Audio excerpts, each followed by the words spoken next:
Hello, internet fans, and welcome to the 3B video commentary track, Patreon commentary track. Look at that, I'm already fumbling over my words here. Our good buddy, channel Too many supporter. syllables. Yeah, a lot of syllables, syllable. Our good buddy and channel supporter, Tito, aka Dr. Rudeness, suggested that we do a commentary track for It Follows. So we gathered up the troops, we got everything sorted out, and we're gonna dive into It Follows. So I'm gonna let Evil lay down the rules for some of you who are new to how we do this, and then we'll get this shindig started.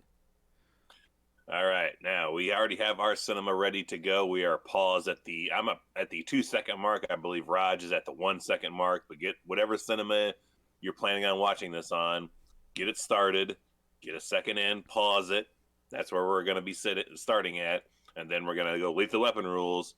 1, 2, 3, and on the count of 3 is when we jump into the toilet to make sure we don't get blown up by the C4 explosives behind the crapper.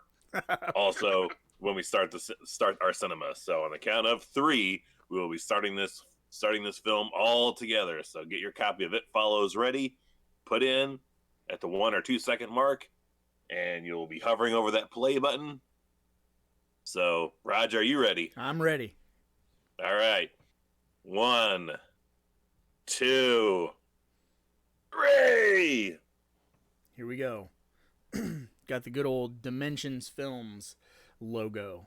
I'm actually pretty happy that Tito, or Dr. Rudeness, or whatever you want to call him, Mr. Flasher Loomis, requested Our buddy forever. Yes, he's been a channel supporter for a hot minute. I'm actually really happy that he suggested this movie because I don't ever really get a chance to talk about this movie. I know you and I talk about it off air a little bit, but this is a game-changing flick. Yeah, and it's never an arm-twisting thing to get us to sit down and watch this movie. Maybe at 9 in the morning it kind of is, but... Right. Hey, we got to do what we got to do. Okay, yes. So we've officially opened with the panning shot of the street. Which, I don't know what time of year you think this is. Probably like September. Well, you see, late that's October. One of the things, when I did the research on this, they deliberately kept it ambiguous. The same thing with what time period it is. So, like, you don't know what year it takes place, and you don't know what time of year, because you'll see people like this, you know, she's scantily clad, but then, you know, sometimes in the daytime people are wearing jackets and stuff, so you just never really get that feel. But it does look like autumn, right? Like, you got leaves falling down, trees turning yellow and stuff. Yeah. You definitely, it's this movie exists in its own fucking realm. Like, there's no way to nail down any time period because there's technology that exists that does not exist in the real world yet. Like, it's just a this essentially should just start as a Once Upon a Time. Yeah, and that's what I really like about this movie is that it kind of like messes with the viewer. It kind of makes you feel like it's like a dream or whatever it is. It's really like otherworldly. It doesn't feel like it has a place, but it feels like it doesn't have a place, if that makes any sense. I'm curious where that it is that's following her at the moment, because we jump in right straight into this lady who's just looks like something is after her, but you never see anything. You just see her like she's high on something. She's paranoid. They're coming to get me. Right. And that's one thing that this movie does really well. Once you infects our lead character, actually before he infects her, the way to like usher in the fact that only the victim can see the thing following them is that whole thing at the theater where they're playing the game, you know, trade places with someone in the crowd. That's done so well. Like, it's not beating you over the head. It's not Freddy versus Jason exposition. Yeah.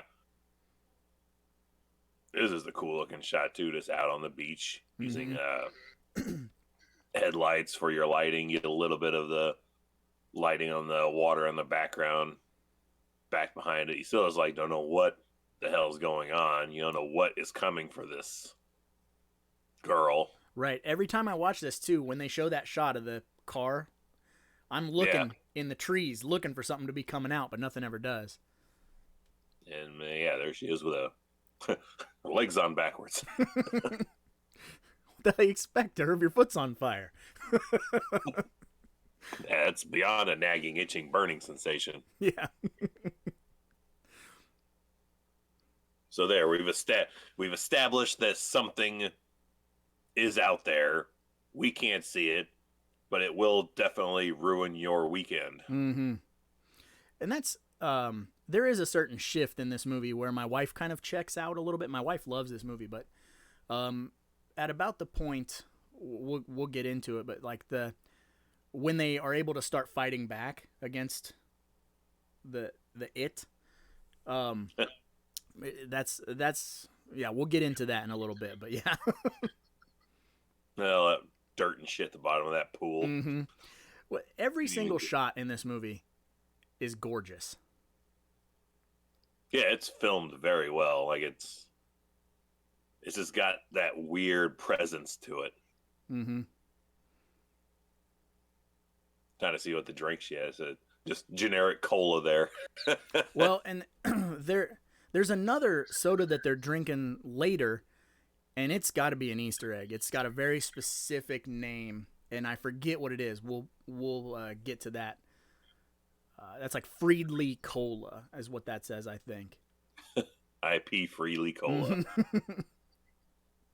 And we don't get no parents really in this movie. I mean, minus, the fake out we're going to get later, but we have no authority figures at all in this movie ever. It's just a group of kids in a house on their own trying to figure out what is going on in this movie. You get no protection of authority figures ever. Right. And there's a couple of shots of our lead character's mom, but she's always, like here in a minute you'll see her, but she's on the phone in the kitchen and her face is completely covered. You only see her in passing. She never like interacts with any of the kids. Yeah, everybody's on their own in this movie. Also like how all those plants are dead, which is in this green room. Yeah. Yep. Yeah. See, the mom, she's just sitting there on the phone, and I mean, she might as well not even be there. With her glass of wine. Mm-hmm. Probably 9 o'clock in the morning. Yeah. And we got a box television, black and white movie on, but you got somebody on the couch with like, a seashell that she's reading like an ebook on. Mm-hmm. Yeah, so it really throws you off trying to figure out, when is this supposed to be? I have no clue. It took me a long time to figure out that this actually takes place in Detroit as well. I don't know why it took... I can totally see that now. Right? I don't know why it took so long, but then earlier this week when I rewatched it, I was like, well, this is Detroit. Like, I don't know how many times I've seen this movie and didn't pick up on that. Because nobody's listening to Detroit Rock City while they're in the car, which... Right, because they don't beat you over the head with it. Who would want to pay KISS to have the rights to that? $40 million, we'll use it for 8 seconds. And I like how relatively real the kids feel in this movie. That they're all like very likable, average kids. They don't have any like crazy character arcs, or they don't have any like zany things about them. They all seem very real. Nothing seems prettied up or dolled up. Everything seems like like it was shot where these kids actually are and what they're really like. Like nothing seems like a Hollywood production level, like how it looks. Everything has a very real look to it. As far as like nothing is cleaned up. Like you just got an outside shot there, just like branches all over, hanging over the side of the house there. They didn't clear it to make it a nice shot. The house looks good. everything looks fairly kind of run down and lived in. Yeah, for real. And this is another thing about the exposition in this movie, that they don't beat you over the head. They do this slow zoom into her while she's putting makeup on, right? The picture on the mirror that they've already passed is of her dad. Her dad, we never see in the movie because he's not a part of the picture. But at the end of the movie, when she gets attacked in the pool, it's by her dad. And they don't beat you over the head with that. They just show you the picture, and they're like, you know, maybe that's because you says, sometimes I think that they want to look like people you love just to hurt you. And so it's just clever. It's so cleverly done. And here we have our first date with a very generic high school looking guy. Mm-hmm. Who, this is going to out me because my kids watch a lot of kids movies. If you're a fan of the Fred movies, the Gamut, that guy, this guy plays the bully in the Fred movies. So that's how I know him. Wow. Yeah, there you go. And we're gonna eventually find out that he's got the disease. He's currently under the it following him, but he has enough patience, I guess, and everything to be like, I'm gonna schmooze the next person I'm gonna hook this up with. So I'm gonna take him to the movies in an enclosed space and constantly be looking in the dark and shit. Like, I would be a little bit more probably manic.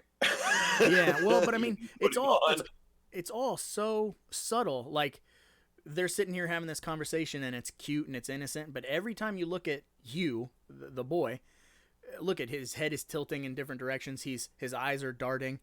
So he's present in the conversation with her, but he's you know, only half-ass paying attention because he's like making sure he's good. It's subtle. And then it's like, what are they seeing here? Because we have two pianos set up and somebody, you know, playing instrumental. Like, is that just an intermission kind of thing, or is there going to be a movie playing? Like, what the fuck is going on here? I don't know. I didn't even. Maybe when they leave, we can try and catch a glimpse of the marquee, see what they're checking out. I'd like it to be a fucking like 3D movie that this dude is playing the score to up there. IMAX 4D experience. We're seeing the New Hope, bitch. Welcome to the Marvel movie marathon. Charade. They're seeing a movie, Audrey Hepburn and Cary Grant, called Charade. They would not be going at the Redford Theater. Yeah, and they just were playing the game of picking somebody out in the audience, and then she just picked somebody that he's like that he couldn't see, so he's like, we got to get the fuck out of here. We got to get her. Why? It's like, don't worry, I'll tell you later. Well, here's the question, which I actually brought up to my wife, but this is another great shot because we're seeing someone close in on them. But here's the question. The girl at the very beginning, she put her back to water because she knew it wasn't going to come from behind her. Why not just cruise? Like, why not just live in your car and you're tooling around, you're constantly on the move, and then you sleep in the car, you've got a barrier between you and it. Plenty of time to start. If she was that confident it couldn't come from the water, why wouldn't you just go to another country? Can it cross bodies of water? Just live on a boat. There's a question right there. Yep, there you go. Well, I said that I wasn't going to talk about it until later, but I lied. I want to talk about it now. I'm a liar. So towards the end of the movie, when they realize that they can interact with this thing, they can attack this thing, which means that it occupies space in the real world because it's blowing holes through doors. It's interacting with things. They throw a blanket over top of it, and the blanket stays. So if it occupies space, you would think that there would be a way to stop it. Like they shoot it and it keeps coming. You know, I'm curious as to how you defeat it. And freeze it, right? Lock it in a freezer. T1000 that shit, man. Mm-hmm. But you know, I love this too, that he's washing this car and it's all rusty. Yeah, gotta make it pretty it up. Mm-hmm. Which that guy is Now, Biff, don't con me. That dude's the piece of shit from Don't Breathe with the cornrows who gets shot in the mouth at the very beginning. It follows Don't Breathe. He's got a thing for 2-word title films. Yeah, they just needed Crispin Glover to come out there and tell him how he's not fucking waxing the car right next. See, and here we are again. We're at the water. So that's, you know, that's a conscious decision by the guy, right? There's all this. The movie just keeps coming back to water, and I'm sure there's some sort of subtext that I don't understand. Water purity, I don't know. Who knows? I've got nowhere clean in my mind where I'm taking it, so it's like doesn't have to be clean. I'm thinking like that's like the fluid that keeps you safe in the womb. Well, I'm sure, you know, there's all kinds of theories about this, and the main theory, which, I mean, on the surface, this is a movie about sexually transmitted diseases, but there's so much more to it, which I was discussing with my wife. Do you think that this monster, or whatever you want to call it, is fate as opposed to an STD? Do you think it's like, no matter who you involve, no matter which path you take, you know, how you try to change your life, the one thing that's certain is death, and it is always coming for you, no matter what you do, no matter who you try to put between you and death? Does that make sense? I mean, it can, yeah. I'm more hung up on too many other aspects before I could even get to that point. I'd be like, so does it work only? Does it count with a condom? Without a condom? I think it count? Does same sex count? Does pulling out count? I mean, yeah, we need to know all the rules. Does just the tip count? Yeah, hey man, just the tip counts. I'm telling you, it counts. Sometimes all you got's a tip. Are we just playing pregnancy rules? Like if somebody can get legitimately knocked up, then it counts? Or is it an aerial assault? Does that count as well? An aerial assault? Like, you mean coming out a window on top of somebody? Yeah, you Spider-Man them. Just driving around Spider-Manning people as you drive by. You see, yeah, the rules are a little muddy. Only if you delve into that aspect, like crazy people like me. Like we do. Sometimes you just gotta. But this is another, like, this is super clever and it's scary. Like, chloroforming her, like, you know, she's having a good time, she's in a good mood and vibing, and then sneak up behind her and chloroform the shit out of her. Yeah, how pissed you'd be if you did the Spider-Manning all day. Like, you spent like 8 hours just, you know, rubbing one out and throwing it on somebody and driving all day, and it doesn't work. You're like, man, I'm out of gas, super chafed and tired. And Question. Sperm bank? Oh, shit. Hey. Now you're getting paid to get rid of it. Tito, let me know. What do you guys think about that? Is that a viable option, or does it have to be transmitted specifically through intercourse? Because if you can sperm bank it, you could literally go every day, make your $40 or however much you get paid. I don't know what the payout is, but you know, that's a very specific number, $40. $40.28. Hey.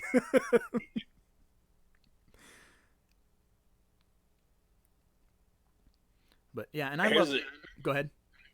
I was gonna say, here comes another odd sequence. Cause I mean, it's very creepy, but he should not be able to see it now, right? Is that the thing? Is now she can see this thing coming forward, but he can't. But he's Well, able to. no, he can still see it, but it's got a line of people to go through. So everyone who is infected by it can still see it, but it's got to go to her first and then to him. So it just goes down the line. I was thinking he couldn't see it now, and he's wheeling her around, like assuming that it's just out of reach. Which here's ballparking it, like not sure, like it's really close, isn't it? Mm-hmm. Which I love this sequence because they clearly have the camera mounted on the wheelchair. I love the way it's shot. But it is a cool set too. It's like an abandoned parking lot structure. Big parking garage thing. A super well lit one.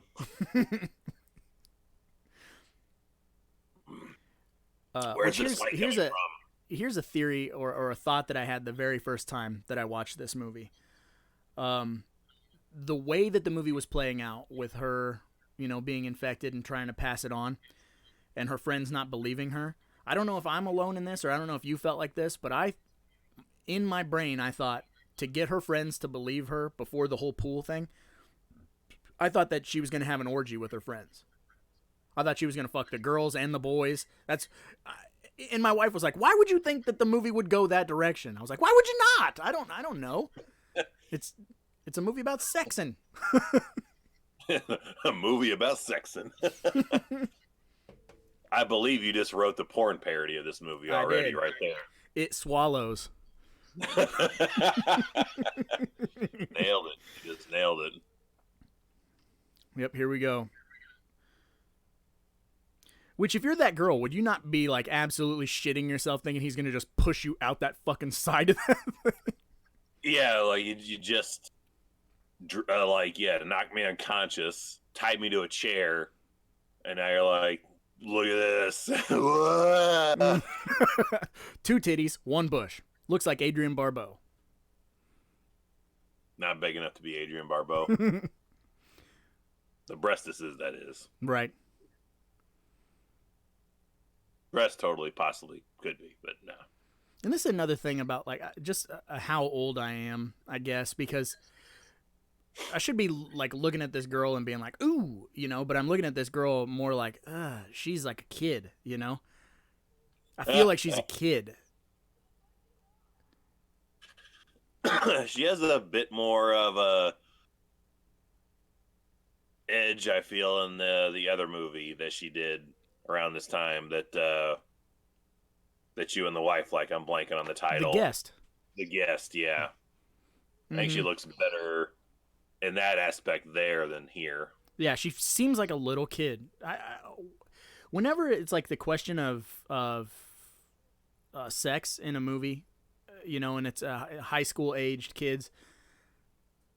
In this movie, it does it in such an innocent way. It feels very real. So I feel kind of gross when I'm like, oh, like the boy in this movie from like Heartthrob and a bunch of other stuff, when he's like, he's clearly like he likes her. I just feel grossed out. Like I shouldn't be watching them flirting on the couch type of shit. She's at least 18. She's got a tattoo on her middle finger. Right. Well, my wife got a tattoo before she turned 18, but. So that's what you're projecting now. Mm-hmm. I like this is like they're like, this is like a forgotten era too. Like no kids of this age are out on a milk crate playing a card game. Yeah, outside. Like 10 o'clock at night, just hanging out. Yeah, sharing a cola. The mom should come out and be like, "Don't you have parents and homes to go to? Why are you on my porch?" That mom's drunk off her ass from all that wine at 9 a.m. Yeah, she should bust out the door being like, "Shut up! I'm trying to sleep. Why are you doing this at this ungodly hour?" Like, it's 9:45. It's 8:35. That's what I said. In this too, he didn't even have the common courtesy to like help her get dressed. He's just like, get out. Fuck out of my car, bitch. tuck and roll shit. Just keep driving. Which, another thing about that character, about Hugh, is, you know, he's still very much in trouble. He's still in line for whatever, to come after him. And you would assume that he would end up becoming like a centralized character in this movie, but they come back to him one more time, and then he doesn't stick around for the rest of the movie. You would think that he would be keeping his eyes on her, making sure that she doesn't die, so he can keep going. I mean, he's planning his next trip. Like, he's getting ready to leave. He's fleeing the country. He's going to Mexico. Mm-hmm. He's gonna be down there hanging out and doing shit, drinking margaritas and banging senoritas. Yep, hanging out with. He's gonna become a bullfighter. To the Rock and Archie show, man. See, and then there's another really subtle line right here where the mom of the boy across the street says, "Those people are a mess," and that's really subtle. Because, you know, the police are out there, so there's no backstory, but you're assuming that police frequent that house, you know, that there's some sort of trouble, which makes me wonder if the dad, you know, why the dad passed away. I want to know what the backstory is with that, but they don't ever tell you it, you know? It's just really like, oh, he's not a part of the picture anymore. He flipped his Harley at Bike Week. So, I mean, that could be the other, like, why that lady says they're a mess, because police frequent the house. Maybe the dad was abusive or something. I don't know. Yeah, this is another thing. I'd be like, this would not happen in the world today. Like, she just was chloroformed and just left on the side of the car. Let's bring her in for an overnight at the hospital. You don't think they would do that? No.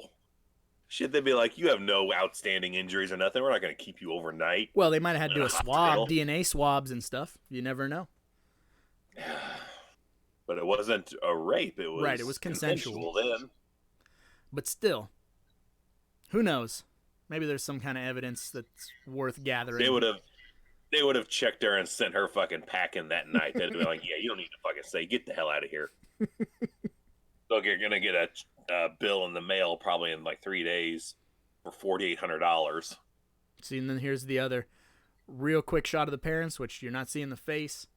But then also, if you look in the background, you know, we got a grandma, a grandpa. Granny panties. Yep. Need a Hanes line around the waistband.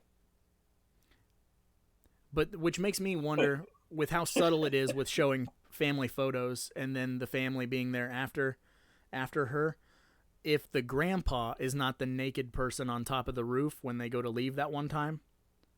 I'm not sure, but my nephew's just like, the fuck is that?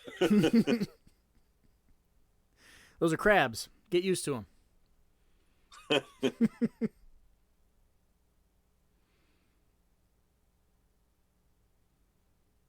The red ball. See, and this is gross too, because it's the neighbor kid that was spying on her in the pool, and then he's up on the side of the house, like, looking in.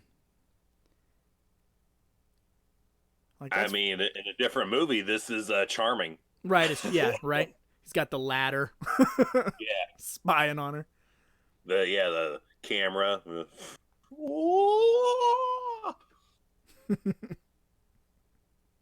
And now we have college classes? Right. Which, that's what we would assume, right? Because, like you said, she has the tattoo. It looks like a college campus. Big fucker. But this is very reminiscent of, like, Halloween. Yeah, very much. Mm-hmm. There she is in the back of class. Not paying attention, but trying to pay attention. With some terrible poetry. Or whatever's happening. I don't know what it is. Someone will probably tell me what the poem is if it is significant, but Who Daryl knows? Hannah's brother up there, did I have bad dreams? Yep. Surfer dude. Yes. Yeah, see, and this is the type of stuff that this movie nails. It does absolutely right. Like this to me is scary. Like it's just coming at you. Not running, not sprinting. Just a slow, steady walk, and this makes you much like Halloween. It keeps you on edge of like you're looking at every corner where is Michael Myers?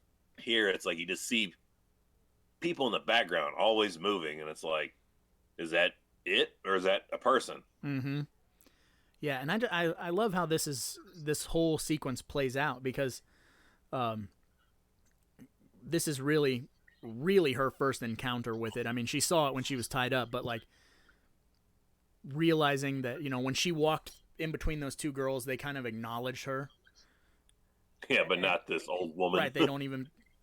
And then she screams at it, but this music too, it's so unnerving. And it's just that slow, steady pace. No talking. It's not smiling at you. It's not fucking screaming at you. It's just coming at you. Yeah, and they casted very excellent people to play the it because they definitely have a look that's just like you kind of not want to look at. Right? Yeah. It's quit staring at me like that. It's unnerving because it's like, how would you react? If there was just an elderly woman just in slow pursuit of you, like you couldn't talk to it, you couldn't push it down. Probably the kind of Shaun of the Dead. Like I'd probably go grab a record collection and start throwing albums at it and see what happens. Just aim for the head. Right. That was the second album I ever bought. The Batman soundtrack. Throw it. Ye old yogurt shoppy. What the hell's a shoppy? Bait to shoppy. Nothing more small town place than a yogurt shop. That's locally owned, where you can just hang out in the back room with the employees. Yeah, I'd like to know that they were telling her this, that she was telling them this story, and then probably the guy was like, "I'm gonna go get you a soft serve." Right, that'll make everything better. Yeah, I like how nobody believes her either. Like, how would you believe this? Right? Yeah, you can't believe it, but I mean, that's what I'm saying. It's very realistic. Like, so yeah. They should be They're reacting like in the Burbs, like.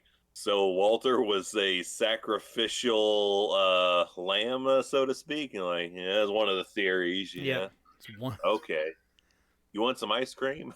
I would love some ice cream. Yeah, and this whole, and it's got a very like Elm Street 4 kind of vibe too. Like, well, if anything's after you, it's got to get through us first. You know what I mean? Like they're very real teenagers. Like, we got your back. We'll spend the night. We'll stay there. Nothing's gonna get you. Thinking that they're helping, but they're really not doing anything. They can't stop it. Just like Freddy. And we never get an explanation either. Like any other horror film, like where something like this is coming, I expected at some point in this movie for it to happen too, but there isn't. Where there's like a research sequence where they're like, we got to figure out the origins of this thing and how can we defeat it, and that never comes up. You get no answers to the history of this thing, where it comes from, why it's doing what it does. You get no answers at all as to what it is. Yeah, and that's part of its brilliance too, because it doesn't do that Freddy versus Jason, written for a younger audience. It doesn't need to spell everything out for you. All you need to know is these people are in trouble, and this thing will not stop. That's it. Got a hell of a battery on that. Book. Not plugged in or nothing. It's made by Nokia. It never dies. Mom's out with the bottle of wine. Mm-hmm. Locked. I locked it all up.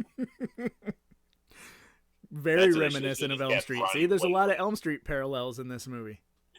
Yeah, I did not notice that before. That'd been great though.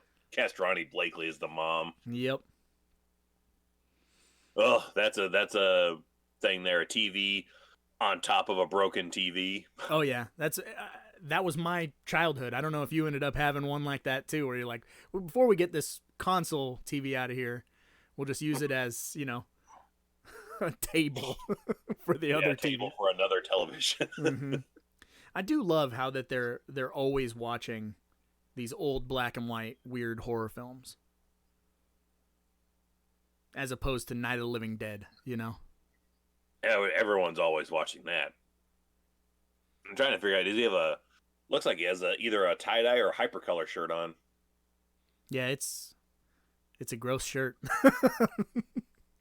That's his yogurt workshop shirt. Exploded on him. Covered in yogurt. Stained cherry yogurt. You could have showered before you came over. It's fine. I did shower. It's stained. It's my favorite shirt. But and then as an adult watching this scene and remembering what it was like to be a teenager, sitting here and, he's always had a crush on her. She's very vulnerable. And then, like, her foot kind of touches him. And so then he kind of starts, breaking the ice. I feel like if it had not shown up, that they would have had sex. Like, I feel like it was heading in that direction. You're the only two people up late night at, a sleepover, and you're kind of getting cute with each other. Might happen.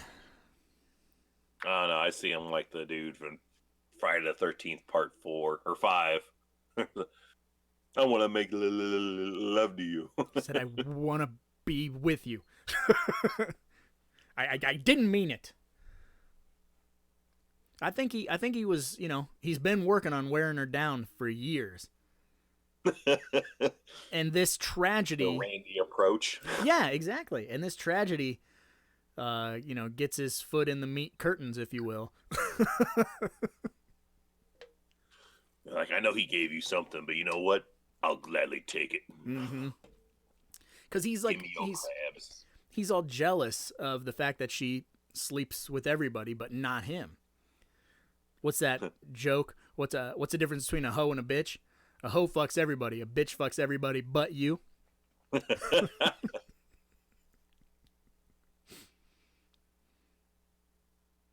I like that too. Just how that hanging light is illuminating that room. Mm-hmm. Just weird lighting is a weird thing that can make or break some things for me, and I love how the lighting looks. Yeah, very natural. Like, yes, like a real house at fucking midnight. Exactly. Yeah, because that's one of our main pet peeves, which we catch a lot of shit for, is how can people be in a completely dark house and then they see everything, and then everybody always goes, well, it's lit that way so the viewer can see everything. Well, I understand it, but it's also bothersome because the characters, you've gone through it, and then you can't not experience it. Mm-hmm. Like, you've lost power in the house in the middle of the day. It's fucking dark. Because you got no windows close by. It's pitch black. Mm-hmm. So there is no moonlight that can illuminate an entire building at basement. Any point where you're like, like, I can see so much of everything. Right. This part too, man. I mean, so much of this movie is spot on. Terrifying. Corded phone on the wall. Real life. Yes. Short cord too. Yeah, you're not getting in the living room with that bad boy. Yeah, you're pretty much stuck to the wall on that thing. I can't do nothing. Need 40 feet of cord. Mm-hmm. Yeah, see, and this is just, it's scary. It's gross. It's pissing all over itself. It's got teeth bashed out. And... one sock. Mm-hmm. and one titty. Is that a constant? You think that piss stream that just follows the entire time? We'd have a Do trail, other like a people snail trail. smell or see piss? I don't know. I don't know if it's a constant. A constant drip. Mm-hmm. You hear that? So also since the it is present in the real world, like you throw a blanket over it, obviously, and you can see it. So is the floor wet now? Because the window is broken. The window is broken. That has been interacted with. So is there piss on the floor? Does it smell like piss in the kitchen now? Because if that's the case, if there's piss on the floor, then police can take that as evidence and do a DNA test. We need the piss collector. Yeah, somebody call the piss collector. I'm just, there's things about this movie where I go, where do we draw the line? Just like the police department's like, he's just waiting for that call. Like, we need a piss, ID, and he's like, finally, some action. I'm on it. But this movie kind of it makes its own rules, like we were talking about with the airplane stuff. Like, can you just bust a nut on somebody, and does that count? Or this whole thing with, because it can interact with the real world. Like, it can bump into you, it can knock you down, it can hurt you, and break. Well, yeah, whatever you want to call it. That's a whole nother aspect. Like, get a private plane, throw that shit out from them. Aha! You get a drone to drop jizz on people. Jizz drop drone. God. That's a T-shirt. It's a drone carrying like a miniature cauldron. You're like, all right, turn. The pubes hanging out over the edges. Ugh. Gross. But then even at this, the house has been broken into. She swears she saw something. They're all like, there's nobody here. You're fine. The window was broken, but that's it. And she still can't get through to them because there's no evidence, Yeah. Which is why I thought she's going to fuck all these people so they can see it, so they have her back. And they become the fucking dream warriors of orgies. I got a broom. We're good. Yeah, I'm pretty sure that kid hit me in the face with a broom. I just walk right through it. Oh, God. And that's like the biggest jump scare of the movie is that like 7-foot tall dude just rolling in like that. Mm-hmm. But they don't approach it like a jump scare. There's not like a big, you know what I mean? There's not like... No, he's just there. Mm-hmm. That's what's so impressive about this movie is it does a lot of the tropes, but it doesn't do them in the way that we're accustomed to. In this whole thing, with this girl, for some reason, I always assumed that was his mom. That he was like sitting in the car, smoking with his mom. But it feels really intimate. It feels really, like they're together. I feel like he's on a date there. Like he's trying to get some, and then crazy shit's going on behind him, killing his action. Like, the bitch just stole a bike. Mm-hmm.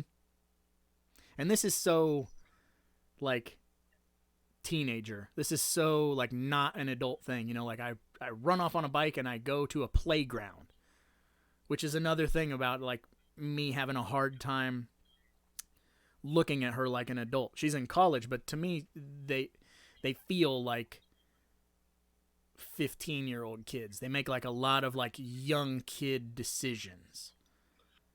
This to me conveys the that feeling of I don't know what to do. Yeah. It seems very innocent, and it seems young. I associate being young with innocence, and I just figure, like, the first place that you go when you're in trouble is the school playground or whatever. Like, that seems very childlike. I just took it as she just was driving around and just stopped and was like, I don't know where to go, and just stopped here and was like trying to maybe clear her head or think about like what next, mm-hmm. and not sure what to do next. But at least I can see what's possibly coming at me, mm-hmm. maybe from one side. And that too, just the silhouettes of her friends walking in the dark, and then her stopping, swinging. Yeah. And kind of like planting her feet, like, if I gotta go, I gotta go. which doesn't, to me, show she drove very far if they can walk or run in a short time and get right up to her. Well, yeah, I mean, how far is she going to ride that one-speed bike? A couple blocks. Just... Should have took the 10-speed. Should have took the 10-speed. Yeah, and this dude has no speed to him. He's just casually, hands in pockets, rolling up. Like, she did not get anywhere. Like, she probably should still be able to see her house right from where they're at.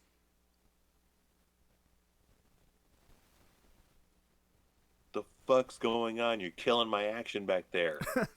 Well, and another thing about them having this teenage vibe is, what's the fucking Dave Chappelle joke? A man is basically as faithful as his options. Is that Dave Chappelle or is that Chris Rock?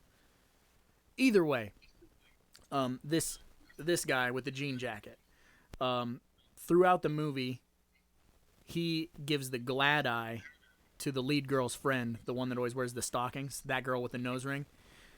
He's kind of eyeballing her a lot, and then she's eyeballing him a lot, but then he ends up with the lead girl. It's very high school, you know what I mean? It's very like, well, I gave you a couple looks and you didn't hook up with me, you know?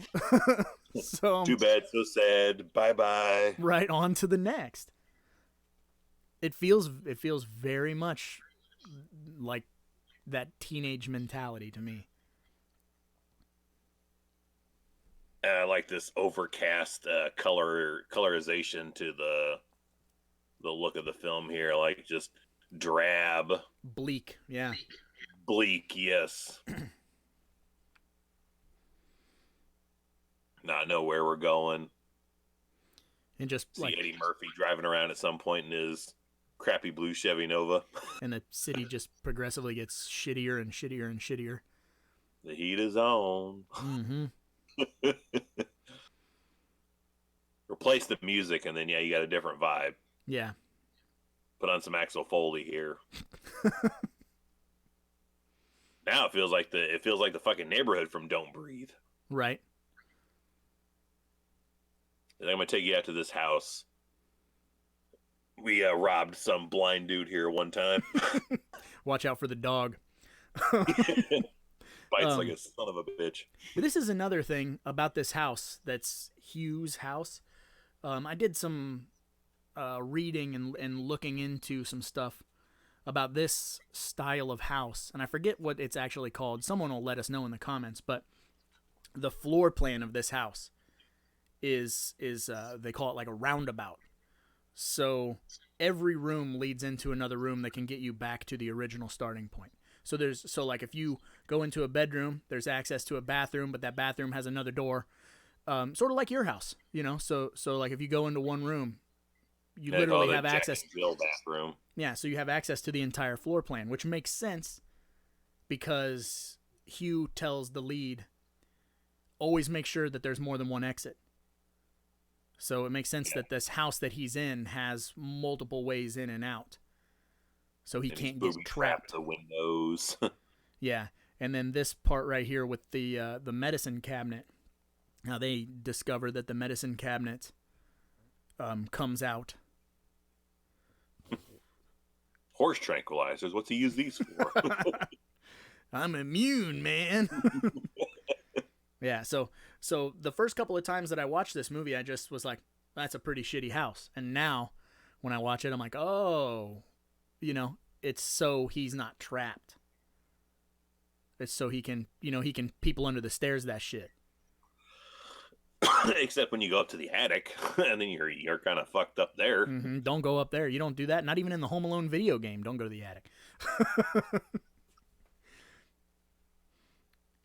But this is where he's got some shit, is up in the attic. Right, where he's been sleeping, which is another thing. And I brought this up to Megan, and you and I have already discussed it, but next to his bed, there's all these porn mags and a ton of crumpled up tissues. And my wife was like, do guys really come into tissues? And I said, I can't speak for all guys, but yes, I have used a tissue. and so there's all that cum. And so I was thinking, Was he trying to get rid of it, or was he just passing time? Just get out and go into the magazine. Go after her. Leave me be. Just busting nut after nut. Crying is like, come on. I don't want to die. I don't want to die. Oh, it hurts. This is the 8th time today. My palms are bleeding. I can't count those titties because they're in a magazine. Why not? On screen, they count them. I can't do that.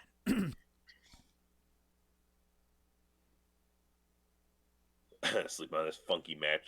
The fact that he would leave him by his bed, that's where it's like, come on, at least put him in a trash can or something. One corner. Look at that house. It is a trash can. Put it about where you're sleeping. Just put him in the hole in the wall. Yes, that is perfect. That is what it will. That's true life there. I've been hiding my cum Kleenexes in the fucking wall. That's gross. Yeah, never to this the right lazy here. clown. Okay, this shot. Like, See this girl in the white where the camera is panning, and that girl in the white was walking towards the camera. Did you see her? Yeah. The camera spins again. I never picked up on her until Monday when I rewatched this movie, because the camera is staying in one spot, spinning in a circle. And like you said, the crowd is moving. People are doing things. So they're in there asking for information. And then the camera spins around.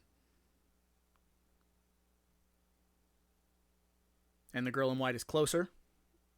Yep. So that's it. And they're in there asking for information. And it's right there. And they have no idea that it's there. Which is what's fucking amazing about this sequence. Or is it there? It is. Is it? It is. That is it. It's and got so then, the it walk. Mm-hmm. It walks a certain way, and that's walking it right there. I never had picked up on it until here in just a second, and you'll see. It is walking death. Doesn't feel pity, remorse, or pain. Or fear, and it absolutely will not stop. Until you are dead. Okay, so when we get done with this shot, they get back in the car. They're in the car. They're, so they are leaving. And the camera's pointing out front, pointing in the back. Camera points back to the front. Look in between them. The girl in the white is walking right at them. And they don't even realize it. Because they're all trying to figure shit out. What if we floor it? Right? What if we drive right through it? Yeah, can that kill it? But see, like that whole sequence, I always... Could it kill it, or would it end up like Nightmare 4, where they drive in and it's like hitting a tree? Right. It just wraps around her. But I've always loved that sequence because of how the camera spins and the music, and it just feels really intense. But I never picked up on that girl being there until Monday. And I've seen this movie 20 times. And I was like, holy fuck, that's a whole different ball game. Like, makes it way more intense. That whole, Hitchcock bomb theory. Like, the bomb theory, right? Refresh me on the Bond theory. So Hitchcock has a theory about suspense where it's like, okay, let's take a scene where two guys are sitting at a table talking about baseball. Then we have it's a 5-minute scene, and then at the end of the scene, the bomb blows up, kills them. That shocks the audience, right? Boom! Oh God, that scared them. But let's take the exact same scene, and let's start it with the camera looking under the table and showing a bomb with a timer that says 5 minutes, and then pan up to two guys having a conversation about baseball. Now, we're not thinking about this stupid conversation about baseball. We're saying, get up, get out of there, you're going to blow up. And it makes that mundane conversation intense. And that scene with the camera spinning is kind of the same thing. To me, it's like, here it is, it's coming, and they're just going about their normal business. And that thing just keeps getting closer and closer and closer. I love it. I guess there's another kid aspect. They're all drinking the same Coolidge Cola. through straws. Does it say Coolidge or Coolridge? Because that's Coolidge. The one I was talking about. Coolidge Cola. Is there some sort of, is that an Easter egg? Is there some sort of significance to that name? I love his paranoia. Like, you see that guy right there?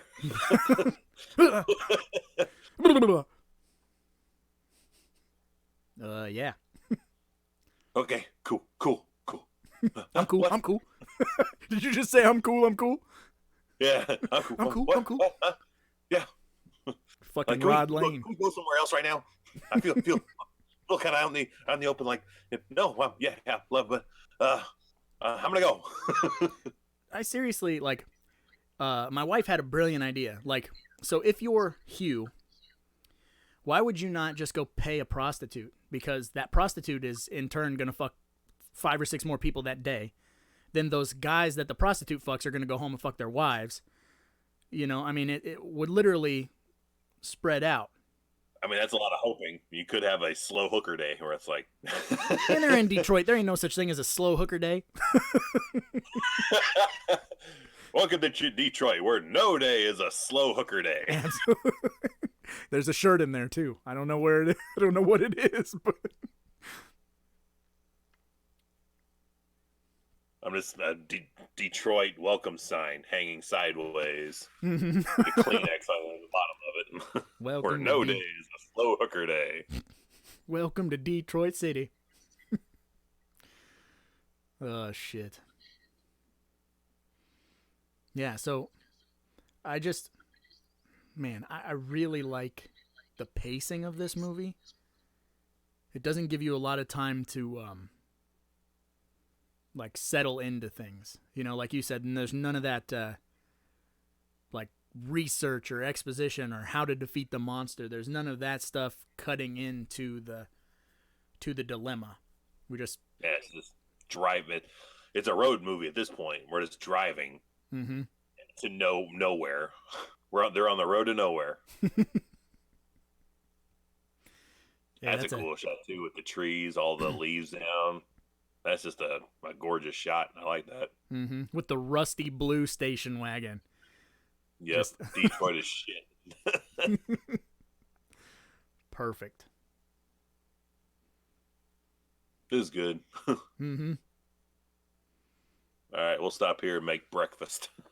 And that's the guy's family house, beach house or something. Again, more board games that are out. Hanging crumpled cans from the window.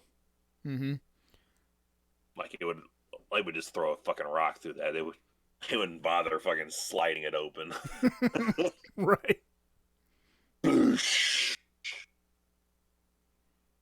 Kind of more surprised it doesn't take like a Halloween 2 approach. Like it doesn't just walk right through the fucking windows. Oh yeah, that would be sick. Like it just doesn't stop. Mm-hmm. But that's another thing. Like, is it bound by the like physicality, whatever, of the body that it's in? You know what I mean? Like when it's a big tall thing, or when it's the old lady, it can't break through a door, you know, like, or is it just powerful despite what body it's in? There's more science, bitch. Right. Shady tackle box with a pistol in it. Target Mom, I'm practice. taking the cereal out for shooting practice.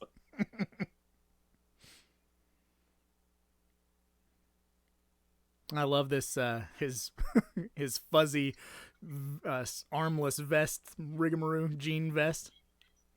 The Tommy Jarvis jean vest. Yeah. The woolly inside. Seems like it would be super warm. Like he's wearing a shirt with like a fucking wolf on it. Yeah, I feel like he just raided the fucking wardrobe from Napoleon Dynamite. Right. And this is another one. This is another scene that I never noticed until Monday. where, it starts coming up behind her. But the it that's coming up behind her is the girl with the glasses. That's her friend. Yeah. So I never made that connection because you don't see the girl with the glasses. So you see the girl in the background and assume that it's her. And then she kind of paddles into frame on her little inner tube. Man. And then you realize, oops. When those dragon shirts like that were cool. Mm-hmm. He's got like moccasins and a dragon shirt. Every girl would want to sleep with him. But piss on this corn. But I'm more all about the girl with the knee-high leg warmers. That's all I'm saying. But yeah, like I never noticed that it was supposed to be that girl. And then I did, and I noticed it, and then they draw like, well, fuck, she's out there in the water. Who the fuck's behind her? Mm-hmm. So this is where the movie sort of falls apart for my wife. But I like this stuff, but I'm perplexed by it. Okay, so same thing with the urine. Like, do you leave a trail of urine? Well, they're walking in the sand. He can hit it. It can grab her hair, but is it leaving footprints in the sand? Can you track it? Is it like it's an invisible being, but it also is taking up space in the real world. So do you see sand? I'd like to know what it did to the kid. Like, did it backhand him or fucking give him a Van Damme kick? I think it backhanded him because he's got these, looks like hand scratches. I would like if they just took a leg kick. Mm-hmm. But I mean, so you can shoot it and take it down, but there's got to be a way to kill it. But that's what's so great about this movie is, again, they don't give you any rules. They don't give you any backstory. The only thing they really say, and which is all from the mind and perspective of kids, essentially, is it can only walk and it's always coming towards you and it can look like anybody. Those are the only rules it has. Yeah. I like the dude's like taking cover, like, stop shooting. I'm out here. Crazy bitch, I'm not a box of cereal. I ain't corn puffs. Like, did you put the gun down? Yeah, no shit. I would not stick my head through that fucking hole. Firing willy-nilly out the door. I'm like, I'm not gonna go up there and see what's going on. I'm just gonna from a distance be like, you guys good? Okay? Or we have had a doozy of a day. Mm-hmm.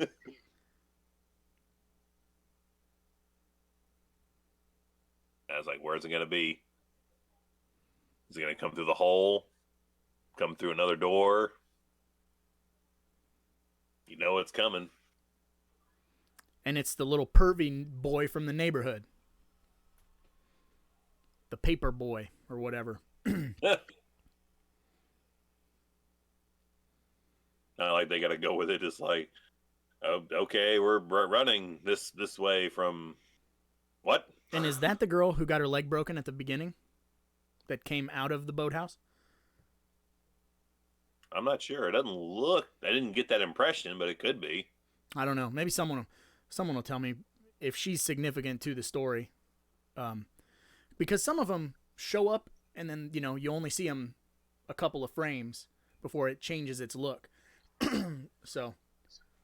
Yeah, and you never have time to really hang on them for too long. Mm-hmm. And that's another thing that's super brilliant about it, because it's like, if we just dwell on the monster too much, it kind of loses impact, which is where I think that this last act kind of drops the ball. I'm going to say a scotch, like that's a real word, but because it gives us a lot of the monster, because they have to have a showdown with the monster, but it kind of takes a little something away from the pursuit. I don't know. I think she can never get too far away. Like, she had a lot of open country she could drive there. Mm-hmm. And she still wrecked the goddamn car. There's a lesson to be learned there somewhere. Yeah, keep your eyes in front of you and there was no rules of the road out in the country. Mm-hmm. Just drive anywhere. Something's chasing you. Go anywhere. Go through the field. Yeah, drive through the field. She got tripped up by a backed up truck and a mailbox. Again, another night in the hospital. This is shit they'd patch you up and be like, all right, go. Get out of here. Mm-hmm. We're wasting our time here. We have real patients to deal with. What if she had a concussion? I don't know. Don't sleep. Right? Never. Get her out here and keep her awake. Never sleep again. Definitely don't bring her to a hospital and put her in a bed. It's going to be another $4,000 hospital bill. Mom's going to be like, bitch, you racked up 10 grand in 2 days. Yeah, and then this abducted, potentially raped, and now you wrecked some piece of shit wagon wheel. And this whole thing too, with her like, essentially tethered to the bed with all the hospital equipment and the door being open, and just it's a sitting duck. Yeah, just being horrified about, is it going to walk through that door? This movie does a really good job of playing with your emotions. Playing with my money is like playing with my emotions.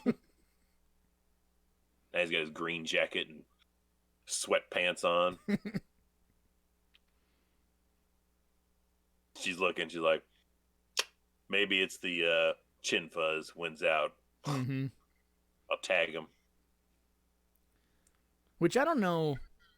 I've only ever really stayed in a hospital a couple of days, but they are constantly in your room checking on you. I don't know how you're going to find time to bone. You're not. A hospital is never a place to get rest. Yeah, they come in every 15 minutes, Yeah. Did you eat your corn or whatever the fuck? Did you pee in that thing? Did you? We're going to check your vitals and give you something to help you sleep, but you're not going to actually sleep. We're going to come back in a half hour and do it again. Mm-hmm. Hospital is where you go to watch Law and Order marathons. You don't go there to do anything else. You lay in the bed and watch Law and Order. Yeah. I've never stayed overnight in a hospital. I've never stayed in a hospital, period, but I did when we stay at a Holiday Inn. Sorry. Yeah, I stayed at a Holiday Inn. We did stay for about 3 days when we had our kiddo, so I'm trying to just, even not have anything done, just trying to sleep on a couch or a cot in this room with them coming in every 45 minutes. It's like, oh my gosh, I can't wait to go home and sleep uninterrupted. Remix needs to take this scene of them having sex and speed it up to the proper speed, because I think he is just destroying her. Add some Forrest Gump sounds like Mm-hmm. Bed squeaking. Just accidentally got your knee on the call button. Just keep hitting the call button. Oh, that's the morphine drip. Killer. Do you finish or do you call the nurse? Yeah, not there. See, okay, and then this is another thing with him sitting at this lunch table, at college, I guess, with all three of these girls and being really flirty. They don't ever say that he has sex with any of those girls, but he talks to her and talks to her friends and says, I still haven't seen anything. So do you think, like, the day after sleeping with her, he had sex with someone at college? Like, because he doesn't seem like he cares a great deal about her. I don't think he does. I feel like it just establishes the other guy just looking longingly and, like, pitifully at him the whole time. Like, why? Mm-hmm. Why him and not me? You got into her sweet sweets, and now you're talking to other girls, and now you're back here. You don't care. Sweet. He should just be sitting out there watching with, like, a single tear right rolling down his cheek. Sweet, sweet can. Thank you. Simpsons reference, deep cut. But then even this, like, she's got the old school TV out there while she's swimming. Like, went through all that trouble with her broken ass arm, drag a TV out there to watch something. And then not watch it, yeah. Hook this electronic device right next to this giant tub of water. What could go wrong? Everything's fine. Yeah. This is fine. Mom actually brought it out there. Like, I thought you'd like to watch something while you're swimming. Put it on an inner tube. Don't splash it. They're like, just be careful. This is a new TV. Yeah, see, I have a weird sneaking suspicion that he slept with somebody else. I just feel like he's not a good guy. And he only... Because she says something about that they had slept together in high school and it wasn't a big deal. So I just kind of get the vibe that he kind of fucks around. And I mean, he's a college kid, but he dresses like a fucking middle-aged dad, like sweatpants, loafers. Tommy Jarvis coat. Yeah, his Jarvis coat. Like, he's getting ready to come out and be like, I told you to come home 3 o'clock and it's 7:45. Get off my lawn. Mm-hmm. Or he's going to get the paper in the morning. Right. Like, I haven't seen shit, stupid kids. She made it all up. Yeah, which is terrible lay anyway. Which is what makes me think that he did fool around with someone else, because it seems like otherwise it would have got him, within a day. But since if he messed around with somebody else, it has to detour and go after them, and then come after him this night. Come after him. Right. Haha. I didn't even mean to do that. Sorry, I didn't mean to do that. Never happens to me. And it's trippy, because she looks out the window and she sees him walking. Yeah. So would he see himself also? Or what, you know what I mean? Like, what would he see? His shape.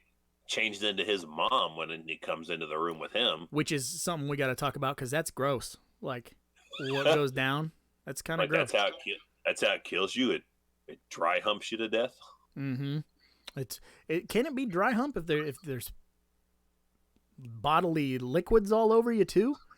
Bodily liquids. Yeah, I don't know whether it's piss. I don't know what it is, or is she humping him and melting him? Like, it's got a very like society shunting.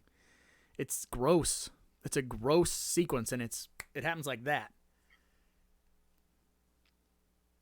I like this shot though. This looks cool. Like, it looks creepy cool. I like this old drunk, like, fuck it. Mm-hmm. Right through the window. That's the vibe it looks like. Someone just drunk out there. Oh, fuck, I can't get in. Bless me. Yeah, and then that he's in, like, long underwear. Yeah. Just barrels into the window. Ugh. See, and it has a very Nancy Glenn vibe. It's right across the street, Don't fall asleep. Some of this stuff has to be intentional to have that Elm Street connection. Don't get cut up on that window. No shit. All over glass. Yeah, it's a fucking Japanese death match as soon as she rolls off that couch. Yeah, she gets up looking like John McClane in Die Hard. Fucking writhing in pain. Yeah, here we go with the the mom just relentlessly knocking on the door. Like, it sees her, she sees it.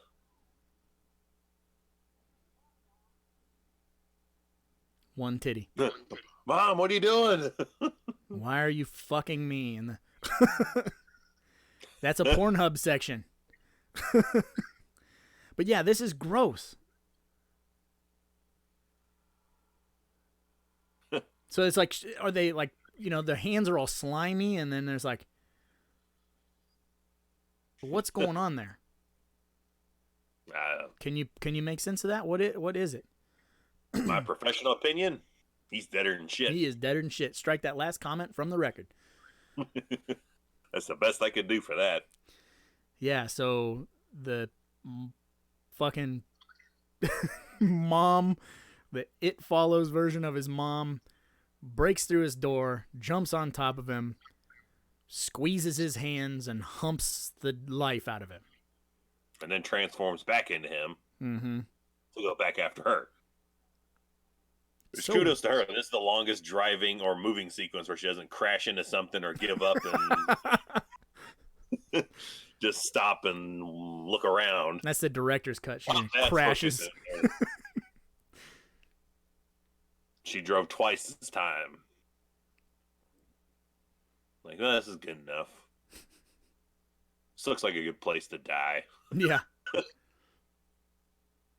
Doesn't make any sense. Like, I would be in the, like, biggest open fucking field ever. You know, I mean, it's, you take the same thing as, like, a zombie approach. Like, I just want to be able to see for miles around me. I don't want any fucking surprises. If you're 500 yards away from me, I want to see you step out from behind that bush. Again, you go to Mexico, put your backs to the ocean. Yep. You take El Rey's approach to how to handle this. Ugh, can you imagine trying to wake up from that, like from sleeping on the hood of a car? At 17, no problem. At 35, I would not be able to walk for a fucking year. Yeah. I'm gonna get off that car as I like to do from RoboCop. Yeah.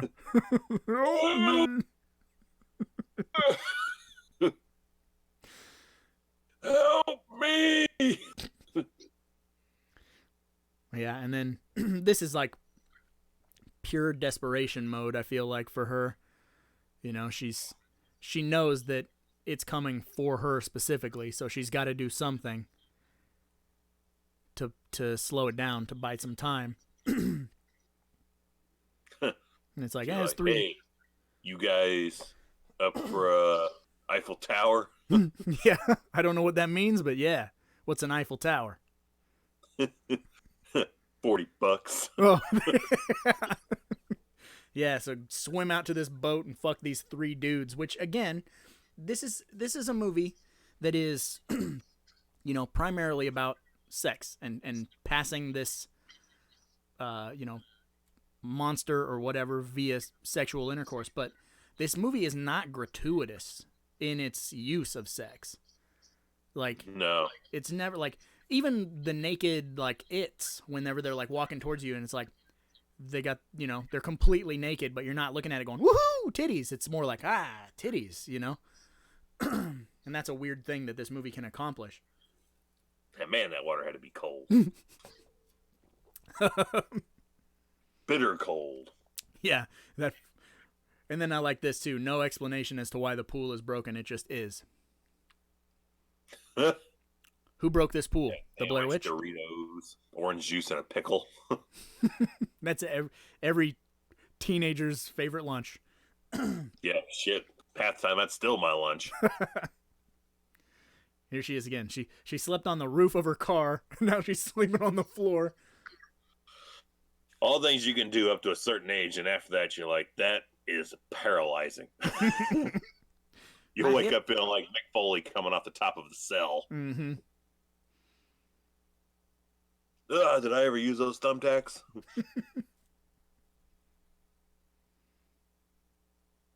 Yeah, remember when you could do that, where you could just get up and walk normally? No limps, no... It's been a while. I don't know. Remember we could do shit like that? Cool, I got this chair wedged against the door. We're fine. Mm-hmm. Which is a great door lock. I have used it many a times. And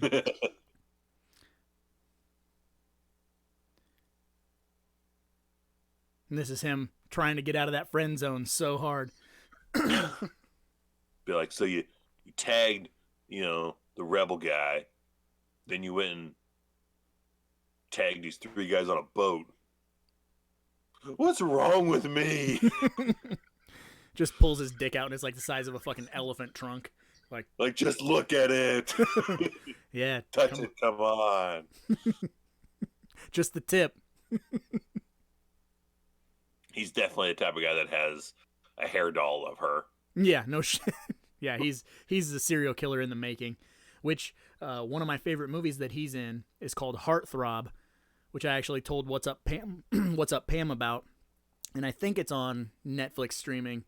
If you want to watch a really good psychological thriller horror movie, check out Heartthrob with that kid in it, whatever his name is. I don't know off the top of my head. The bony kid from It Follows. Mm-hmm. What do you think he weighs, like 70 pounds? No shit. With the jean jacket on? Right. Pick that kid up with one arm, spin him like a pizza. That'd be fucked up if that was the other guy's jean jacket. He's just like, it's mine now. Right. See, and at about this point, that's when I thought, because she has her friends like sleeping on the bed, and he's in there, and I thought she is gonna fuck all of them to kind of like help so they can see. That's just what I thought of. You know, turn this into It, the movie. It Follows. It. Which I suppose the It and It Follows could look like the It from It. They both have that property. There he is, creepy paper boy. Yeah. And again, look at, I mean, he just stops and stares at them. He's not it, but he's just a weirdo. Like everybody in this movie, there's a bunch of weird shit going on. You just look at him and be like,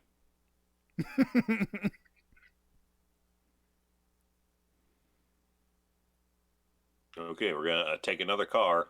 Mm-hmm. Lots of travel in this movie. And then here we got the penis on the roof. Which that had to be an interesting day of shooting. We're like, all right, your role, I want you to take all your clothes off and get the fuck up on this roof. Then what? Like, just stand there. There's at least 3 different angles of that, so you know that's. Oh god, that's 6 hours. That's 6 hours of shooting. Suntan. His feet on that, trying to grip on the roof. Barefoot. Yeah, the sun comes out, the fucking shingles get wicked hot. You just see other houses, like their windows open, binoculars and cameras coming out, and we're like, making a movie. All the kids outside. It smells like ball sweat out here. Just baking in the fucking. Ignore them. You want to be famous, don't you? Let it hang. And this whole discussion about like where the suburbs end and the city begins, where the bears are. Mm-hmm. Really, like, that's about the only input that the parents have on this movie, because they're talking about how their parents say, you know, you stay in the suburbs and you don't cross this certain barrier, you don't go into the city because it's rough. So those are like the only ideals of the parents in the whole movie. Everything else is the kids just trying to figure this shit out on their own. Let's break into this. What is this place exactly? I just was like, yeah, that's the same thought I had. Like, it's a pool, but like, is that all it is? Because it's a big motherfucking building. And an Olympic-sized swimming pool. It's a scoreboard. I don't know. Detroit Remix. What's in Detroit that houses a pool that big? Detroit Swimming, it says on it. Yeah. Visitors, it's got a scoreboard and shit on it, so water polo? Water polo. It's got to be like a school. It has to be like a big private school or something. Look at that building. What is that? That can't just be a swimming pool. It looks like honestly, it looks like a building that's straight up cover for like a FBI building, but doesn't want to advertise it being an FBI building. Right. I like that this is the best plan that they have too, is they're just plug in a bunch of electronics and fry this fucker. which have been great to just pan back to like everybody's house, and they're like, "Where the fuck are all the lamps? Where's the toaster?" Like, did they take everything in the house that plugs in? Lamps, toasters, and shit. Rating, like a Home Depot for all their 70-foot long extension cords. Or a fucking typewriter, electric typewriter. This plugs in. How about this?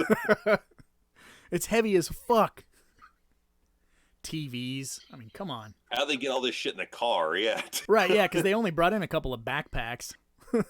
Yeah, like maybe they just raided the building for electronics. They would have to, unless they're out like one's on one side of the fence, the other one's on the other side, and they're just heaving fucking lamps and typewriters and shit over this fucking 12-foot fence, smashing each other in the head.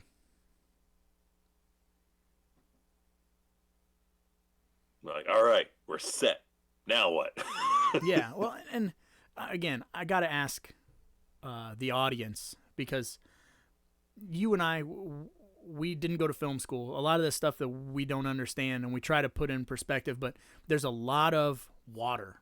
Again, water is like a centralized theme with this movie, and I just want to know what the significance of it is. Like, she's liquid is a theme of this movie. Mm-hmm. The unsaid theme. And I don't know what it means specifically. I have no clue, but I like it. I like it a lot. But it's just weird that would be their plan. Like, let's go to the pool, and they're talking about like they hadn't been there since they were kids, and they had had their first kiss there and stuff like that. So there's some sort of significance. It's raining. Yeah. Maybe because water's always fluid and it's always moving. Like this, like it is always moving. That's a pretty good point. Except for when it's in a pool, it's contained. So maybe the pool represents containing the monster. Who knows? I don't know. See, something's in there. Somebody tell me. Because I'm just a goon. Right back to watching her she know how to use the 3 seashells. And she's always eating too. Have you ever noticed that? She passed out. There's like pork rinds all over her and stuff. And pork. She's Brad Pitt. She doesn't likes working with props. Give me a plate of nachos. I'll eat those while we're doing this scene. Right. That's how I would be if I was in movies. I'd totally be that way. Like, give me something to do. Mm-hmm. Mentally distract myself. Give me a plate of food. Give me some Slim Jims. Some Slim Jims. I'll just eat an entire box of Slim Jims. I would. That's where I'd be. I'd be there next to the TV and the toaster. Just by the end of the first day, you'd be like, I'm having a heart attack.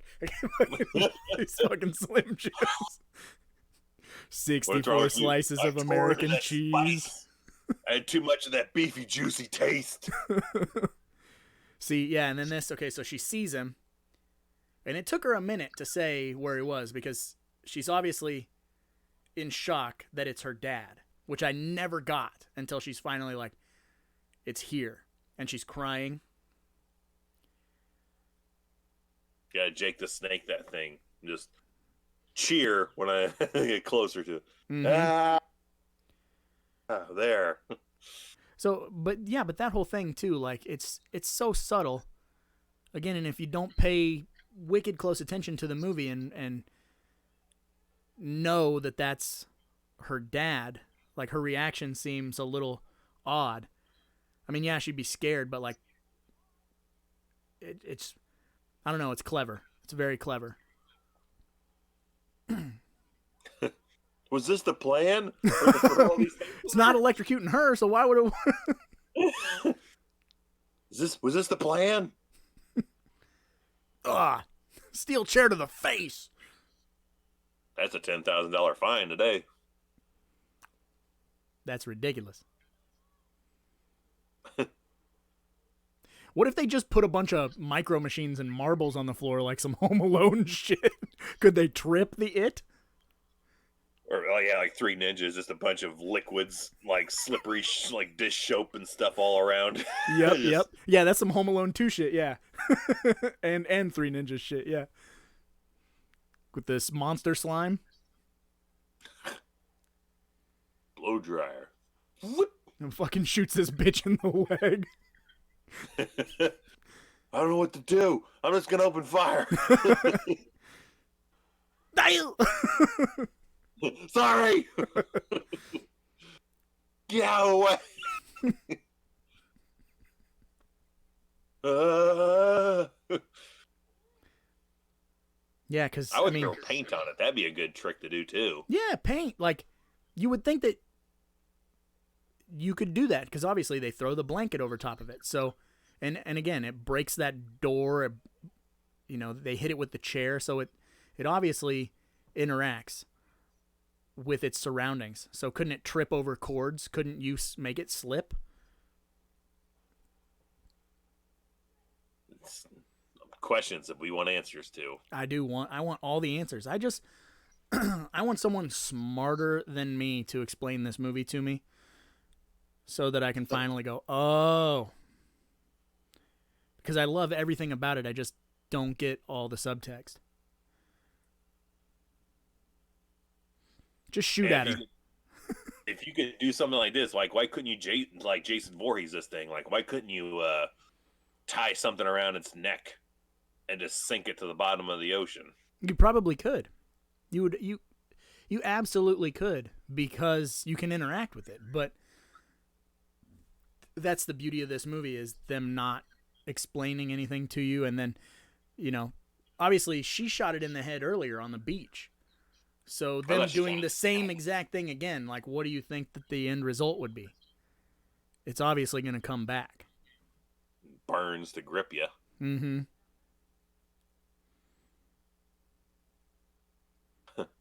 The burns. Is that chlamydia? You got leg chlamydia? Burns so good. Like no one's really kind of worrying about the chick who got shot in the leg over there. Yeah. Just leave her be. That bitch is fine. She's fine. I'd be making a lot more noise if I just got shot in the leg.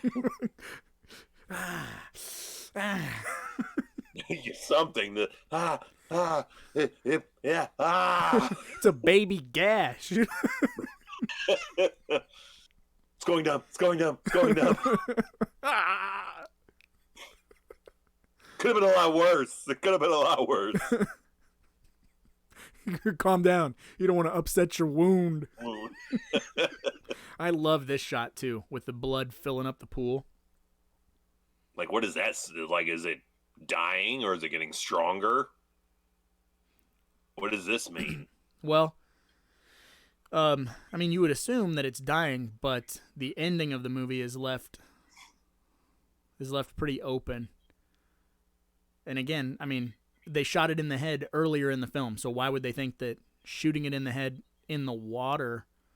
I thought they shot it in the neck, like the side of the neck. Oh, yeah, well, yeah, I guess the neck. But, I mean... Got to go for the head. Yeah, there you go. But, I mean, is that significant? The fact that it was in the pool? Because, like you said, water is always flowing, always moving, but the pool water is staying still. The pool water is trapped. So it's not always flowing. Here's another side bit that always is in movies that I never feel is in real life is doing it with blankets over you like that.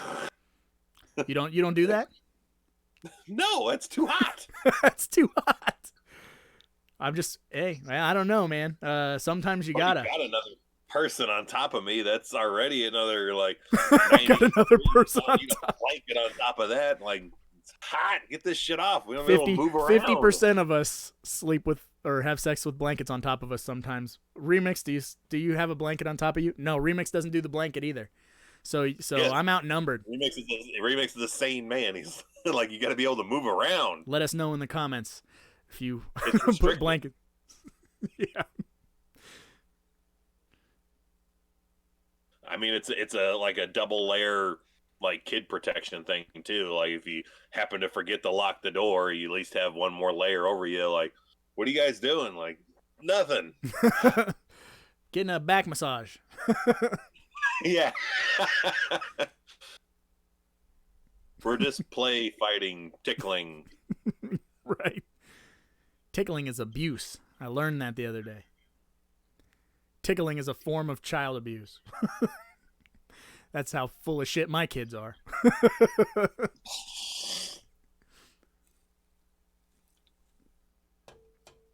Yeah, put that in the comments. Blankets or no blankets? Well, we need to know. What do you do? Like, This we're not a guy's such savage. he's such a puss. He's just like, she finally let him see there's the picture of the dad. Super subtle. And what action are these hookers getting out here in the middle of fucking nowhere? Like, everything is abandoned around them. Well, that way they know the police aren't going to cruise by. Yeah, but how many people are coming by there being like, let's see if Angie and Nicole are working today. Take this 45-minute detour to the bad part of town. Right. Hope they're on a corner somewhere. Well, then you can get a blowjob in your car without worrying about getting caught. What's the ultimate? $100. You get the ultimate in the back seat. Which is more than around the world. Yeah, I'm telling you. Around the world is getting jerked off and someone licking your butt. I guess. Who knows? I don't want to go around the world. The rusty trombone. I don't know. I'm just going to start naming a bunch of shit. Boston pancake. Cincinnati street sweeper. Are these wrestling moves or... No, they're not. Boston Okay. pancake? You don't know the Boston pancake? I don't know what that is. Or she just takes a shit on your chest and then, like, butt drops on top of you constantly until it flattens it like a pancake. All right. You even got a chuckle out of remix on that one. Actually, no, you do it to her, and then, yeah, when you finish, that's the syrup on the pancake. Okay, so there we have them walking, and then we have someone following them. Is it? I think so. Who's the boss?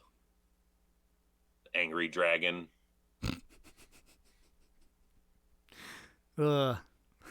Gross. And that is It Follows. The Angry Dragon. We end it with the Angry Dragon, and we get to educate Roger on a Boston pancake. No idea what that was, so now I'll take that to the grave. So I hope you guys enjoyed our It Follows commentary. As ill-informed as we are, we just, wall work. Yeah, we. Are you letting the credits roll? Absolutely, letting the credits roll. You always stay for the credits. Half the time to see if there's anything after. If nothing else, just to maybe make fun of some of the names that come up, because there's always some funny name of somebody that works in these damn movies. You always watch the credits. All right. Disaster Piece did the music. Hey, Kurtzman. Robert Kurtzman. Yeah. No big deal. We met that guy. Few times. Mm-hmm. I was very intimidated the first time I met Robert Kurtzman. Scared to talk to him about anything, even though we were in the bar together for a while. It wasn't until the second time we met him when I got a bunch of shit signed, because I was just so nervous. He's like $10. He's like $5-10. He's like, just sign everything. Mm-hmm. He's like, here's all the shit you've done that I own. Sign it. Yeah, he signed a boatload of things because I took a lot. When you told me it was $10, I was like, oh shit. $100, but like, sign everything I own. Mm-hmm. So that was our It Follows commentary. I hope you guys had fun with us. We had a good time doing it, and I do want to say thank you to Dr. Rudeness, a.k.a. Tito, a.k.a. Flasher Loomis, our good buddy. He definitely has been supportive and been around the channel a lot. Yes, this is his second commentary he's requested. We've also gotten one from Liquid Pig a while ago. That was the Day of the Dead commentary. Mm-hmm. If there's a commentary out there that you want us to watch, doesn't necessarily have to be horror. It can kind of be whatever you want. -1 film, that's another price tag. But kind of any movie out there you kind of want us to give our 2 cents on, it is a patron tier. Mm-hmm. Hit us up, tell us what you want to watch, make us watch. Yep. What you want us to watch. And hopefully, once all of this craziness gets taken care of and life gets back to normal, we can do some commentary tracks together in the same room. I feel like some of the energy is lost with us not being able to be right next to one another, which we did contemplate, me and Remix, making the trip, but it's not safe. I mean, it's really negligent. It's not a great idea, and we don't want to get anybody sick. We don't want to get sick. We don't want to get in trouble by law enforcement for traveling across, state lines and things like that. So it's like cabin fever. It's like, I don't want to get sick. I don't want us getting sick. But you fucking fuckers keeping fucking sis on fucking touching her. Absolutely. You two fucking fuckers. So yeah, we had a great time doing this. And like Evil said, it is a Patreon tier. You can go on there. You can request anything. And we will watch it. 9 times out of 10, the stuff that gets brought up to us is something that we actually do really enjoy. So we've never had to do a negative commentary or a negative review or anything. Where we both get a movie we both have not seen and have no interest in seeing, and then we have to sit and watch it and commentate over it. I really can't wait for that. Yeah. Some like 1928 silent film. We're like, I don't know what that is. Let's do it. I'm hoping for Made in Manhattan or something like that. Yeah, J-Lo bitches. But yeah, I mean, all you got to do, it's a click away. If you guys want us to do something, you can subject us to anything, and we use the Patreon money to order the film if we don't have it, and then we'll do the commentary for you. But this went off without a hitch. We didn't have any trouble, but I suppose we should probably get going because, after all, there's a lot of movies out there, and somebody's got to watch them. So why not us, right? You see that guy over there?